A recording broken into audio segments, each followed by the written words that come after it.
Hello everyone, and welcome to Temple of Theravada, my August 2021 Coaster B diorama entry. So obviously this is my first attempt at a Coaster B diorama. This one was built by Dan Amberley, and it's a B&M flying coaster, and it really was quite a challenge, this one, due to it being built on a diagonal across the map. But I found this one very fun to build, and this is how it come together. Only just got it done in time, so there are parts of the map towards the end that were a bit rushed. When I started the map, I spent way too long on this temple you can see me building here, but the sort of architecture style that I'm going for here outlines how the rest of the map is going to end up looking. Obviously, if you've seen the results video, you'll have seen the entry already, so this is just an insight on how I put it together. The main building pieces that I used for this build were the adventure pack pieces from the Taste of Adventure DLC. That wasn't necessarily intentional, I just had a reference image of something I wanted to build, and those pieces really were the best way to go about building what I was trying to make. So yeah, this temple is probably the heaviest detailed building on the map, and like I said, it took the longest to build. Used Freedom 2K a lot here. I think I've finally got the hang of how to use that mod successfully, and yeah, I was really happy with how this first building come together, and everything just follows on from that really. So just a lot of rotating pieces, placing them in different spots using Freedom 2K, a lot of layering things up together, trying to hide anything that sort of glitches, where the X and Y sort of things are fighting each other. And yeah, I have cut quite a lot of the build out, because I reckon this temple building alone took about 4 hours, and yeah, I didn't want the video to be too long, so we cut everything down to half an hour. But yeah, towards the deadline, I had to sort of work on this 3 nights in a row, I think it was, just to get everything finished, because I was going away at the weekend, the last weekend of August, so I didn't really have the time to finish it then. But I got everything done in time and submitted it into the entry form thing, and that all seemed to work out fine. I was a bit confused to start with how to do that, because I'm not the greatest when it comes to things like Discord and, you know, or any social media in general really. I'm a bit behind the times with stuff like that. Here you can see me struggling a lot with the blueprint tool, because obviously I didn't want to recreate the same thing 4 times. I knew it was on the right grid space when I started building it, so I knew it could be blueprinted and copied across, but I just couldn't get my head round exactly where it needed to be placed to start with. And there in the end you can see that I managed to get it all in the right place, and that's when you can really sort of see the architectural style that we're going for come together here. So it's sort of I'd say a Southeast Asia style theme, sort of think like a Buddha's temple or something. I don't know, it's a fantasy build really, to be honest. This isn't something that you'd see in a real theme park. I just wanted to go all out with heavy theming in this one and see what I could come up with, to be honest. And I mean, some of the entries in this month's contest were some of the best builds I've ever seen in Parkitect, to be honest. It's really incredible the standard that people are building to, and how much they're pushing the game and the game engine, and stuff they're coming out with is truly amazing. So yeah, honestly, it was really fun to have a go at this month's challenge, and I'm definitely going to do more in the future as well, when I've got the time for it. So this was something I really struggled with, choosing a track colour for the coaster, which is something that I normally just managed to do nice and easily. But I pretty much tried every colour there is before I found one that I thought suited the map and the buildings around it. And in the end we settled for this sort of darkish bluish colour, which I was fairly happy with. I just thought I thought a sort of limeish green colour would have worked quite well, but it just blended in too much with the grass around it, which is why you saw me try there a sort of sand texture on the ground as well, but I wasn't really happy with how that looked with the temple, so we didn't bother with that. Here you can see me doing a lot more Freedom 2K stuff, just sort of bringing everything together, trying to make the whole thing look cohesive with these. I think these are just from the Yeehaw pack,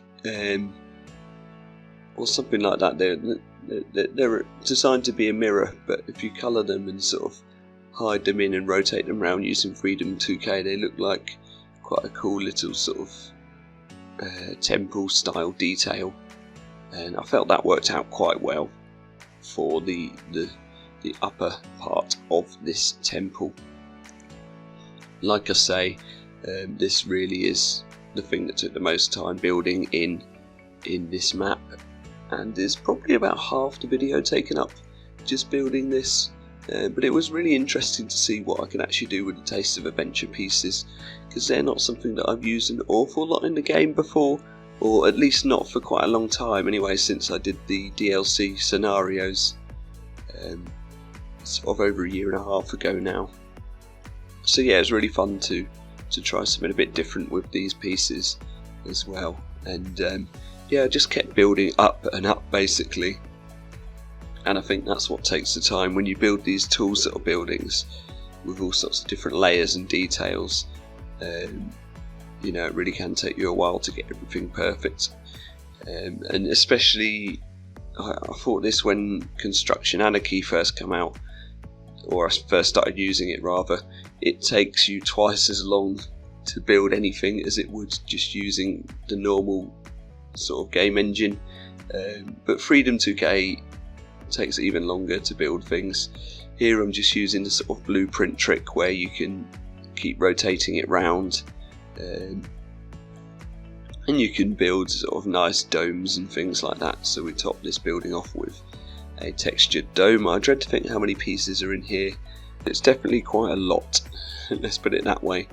So now we're going to move on to the coaster station, and I think the main challenge with the way the track layout is around the station, and is it the brake run or the sort of first section of track that goes under the station, it really doesn't give you a lot of room to build the theming around the station.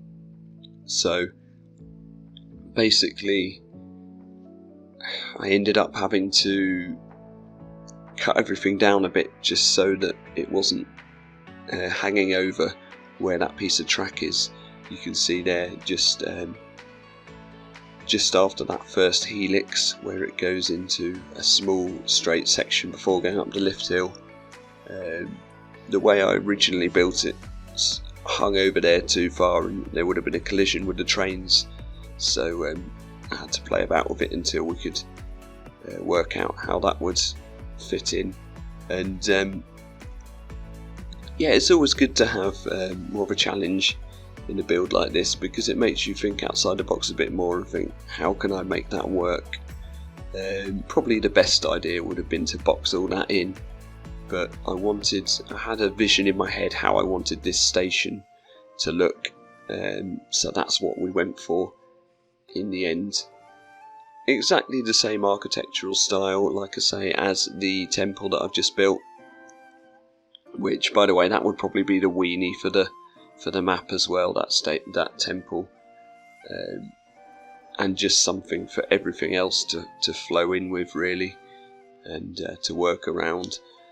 Now this section here is what I was on about, trying to not have a collision with the train. It was a really tight space to build into there,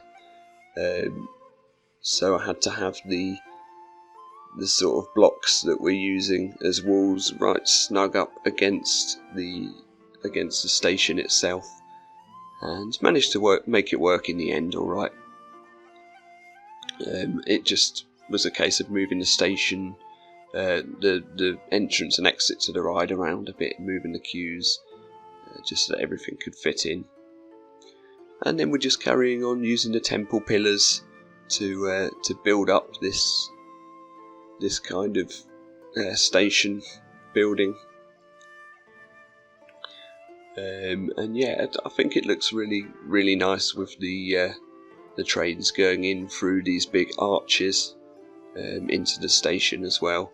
But it does mean that the way I've got the queue lines going in, you can see quite a bit into the station. So I put a bit of small detailing in there as well, just some sort of adventure vases and stuff like that.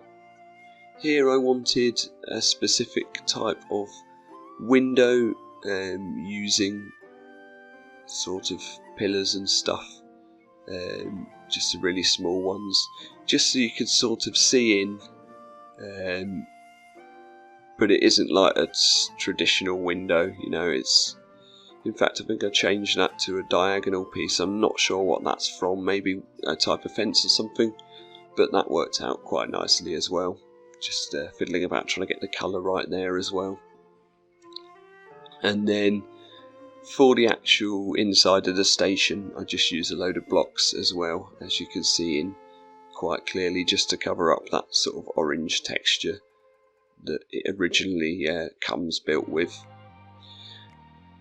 For this then, just doing the same thing again on the other side with the window. It's always easier to do something a second time once you've done it before. I mean, the easiest way is obviously if you can blueprint it, but sometimes that's not an option because of how the grid works and things like that.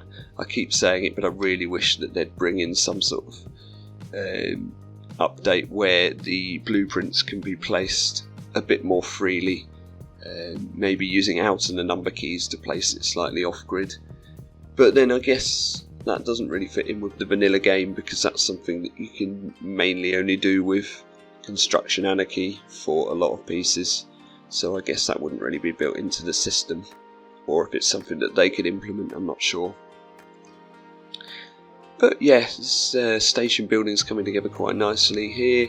Not an awful lot to say about it, because again we are using the same pieces, using some of these brick detailing pieces as brick pillars, because we don't really have any brick pillars, just to break it up a bit. Obviously the colour palette in this, it is very samey throughout the whole map. That was something I was concerned about, but I didn't think there was any other way I could really do it. To be honest, trying out different colours on different buildings I don't think would have really worked for this one. You can see in a bit actually I put a toilet block building in there, and it just, I coloured it differently and it just doesn't fit in with the rest of the map. So although we do add a bit of colour variation with pathing and stuff like that throughout the map, these buildings are very, very samey colours, and that's something that in the next build I'll probably want to avoid doing.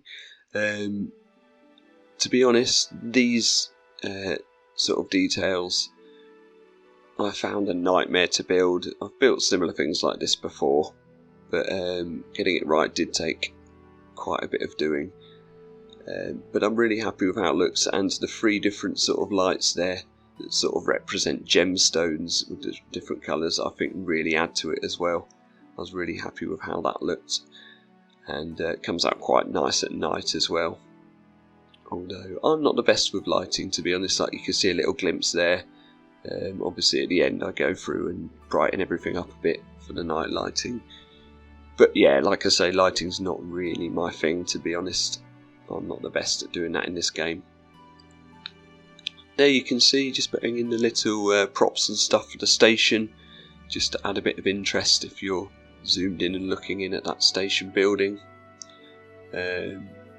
Tried to make it a bit realistic here by putting the fencing in where you would queue up for the actual coaster once you're in the station.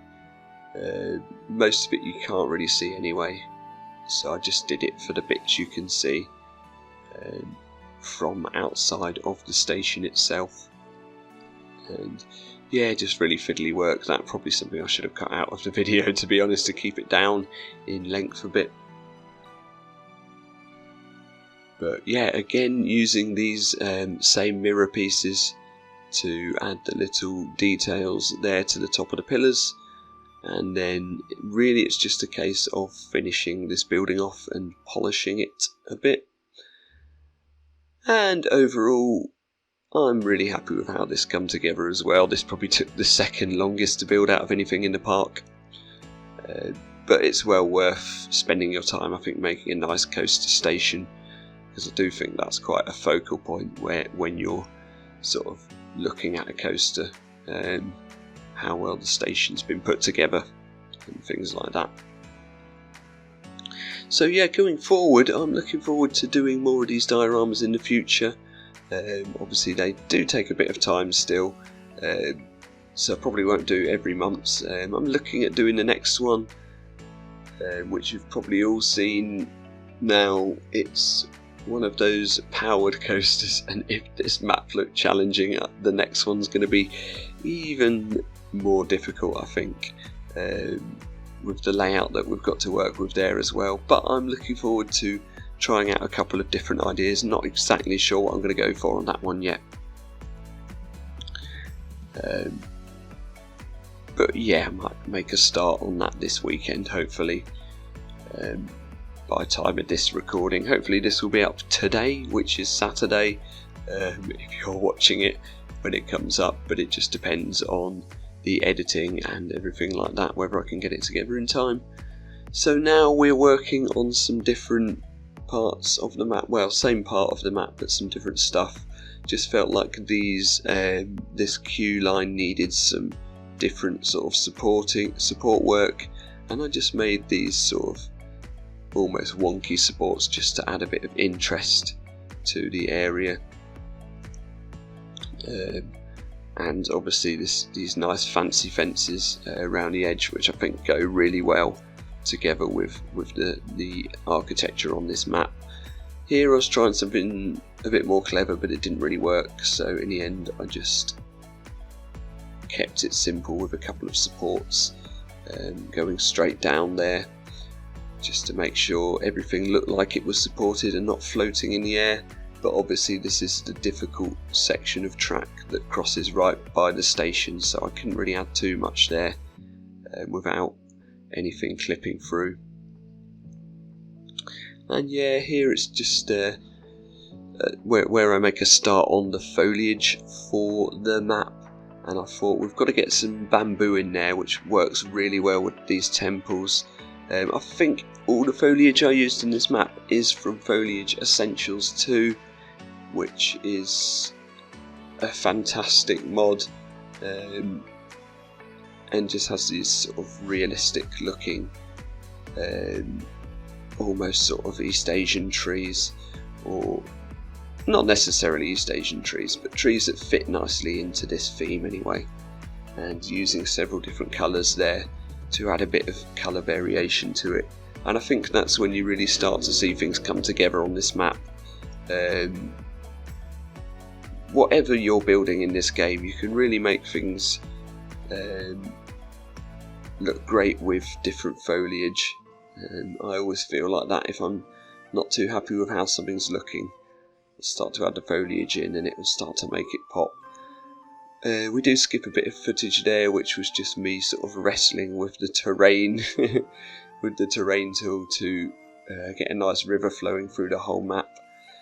We changed the colour to tone it down a bit to suit the style of the build, and I placed in some textured path covers as well there, just to give some interesting sort of texture, I guess, underneath the water itself. Here we're using the blueprint Freedom 2K trick again to build a rounded toilet block, which, although I struggled a bit there, it actually didn't take too long to put together. and I managed to work out how to do that in the end. It's just a case then of going back and deleting the other bits on the front.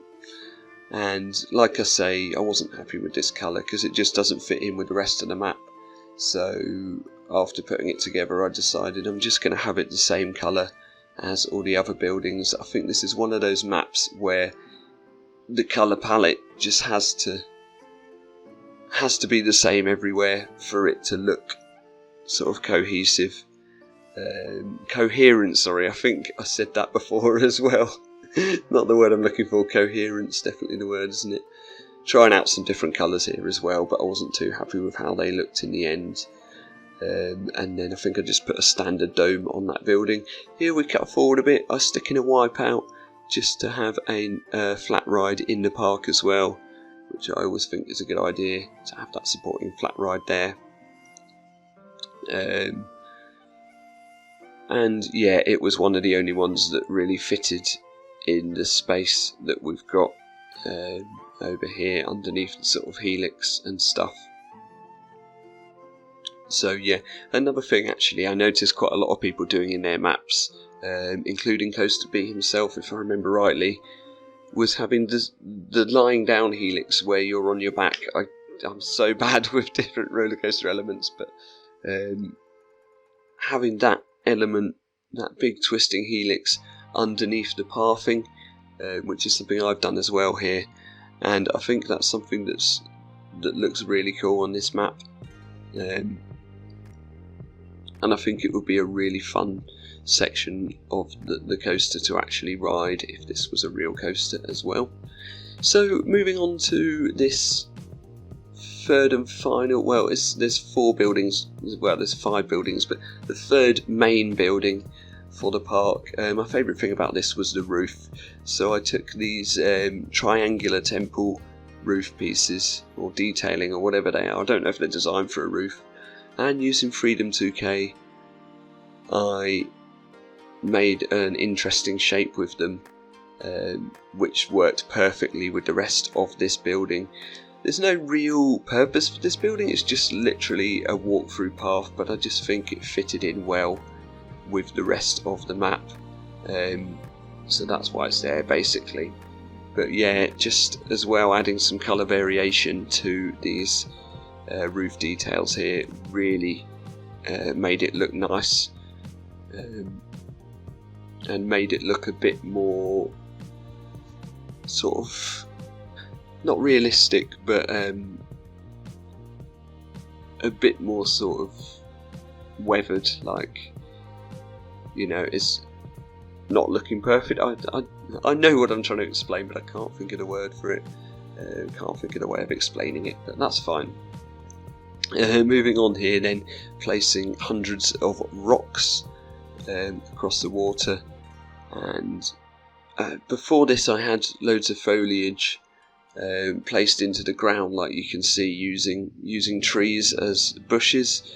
And when I sort of took a break and went away and thought about it for a day or so, I thought, no, we're not going to keep it like that, because it just looks messy with doing that with the foliage essentials trees. I wasn't too happy with how it was looking, so I took all them out and we just used normal bushes and shrubs to do it instead, and it looks a lot better. Plus it's much better for the performance. It was getting a bit laggy having all the trees sunken down into the ground, as well as all the ones that you can see. So yeah, that's what I did in the end there. You can see me go round and round with these rocks about 3 times, because I wanted 3 layers of rock work. Very similar to what I did in the post-apocalyptic themed area in Fantasy Kingdom, actually, where you use these flat rocks and just layer them on top of each other. I think that's quite a nice effect. I'm not the best at rock work, but I do think rock work around a river or a lake really adds to it. It looks nice, especially then if you put some shrubbery in with that rock work as well. So yeah, we're coming to the end of the build now. The only things left to do, I theme up the flat ride a bit. Well, I don't really theme it up, I just give it a nice sort of fence around the station platform and stuff like that. And then I build a food court as well, using the same style of architecture again, but at this point I was getting a bit tight for time, so yeah, it's not as heavily detailed as the other buildings in the park, but I don't think it's a centerpiece. It's not something that your attention's meant to be drawn to, so I don't think that's really a problem.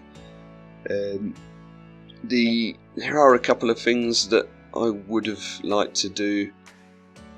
If I could have done custom supports, I would have done, but I really hate doing custom supports. I don't know why, I just get agitated doing them.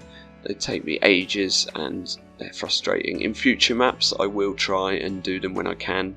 That's something that Coast to be quite rightly pointed out as well, that you know, it really does improve how your map looks if you can get them custom supports in. So, you know, in the future, if I've got some more time and stuff, I will try and do that in my maps. And the other thing is that I built this in the normal game mode instead of scenario editor. So once I built the whole park and I come to build something to cover up my depot, I couldn't, because you can only do that in scenario editor as far as I know. I can't get the cheat mod working for me as well, and it makes the game crash a bit, so that's not something I wanted to do. So unfortunately the roof of the depot building is on show, which I'm not too happy about, but there was nothing I could do about it by that time. It's just a bit frustrating. But yeah, that's pretty much all there is for this map then. Really enjoyed building this one, thought it came out really nicely. And it's a style that, yeah, it's a style that I really like working on actually, and like I say, I'm not sure quite what I'm going to do with the next one, but I might take a look at it this afternoon and see, at time of recording obviously, this video will probably be up later, but just see, try out a couple of styles and see if I can get a start on that one. So thank you for watching, and I'll see you later.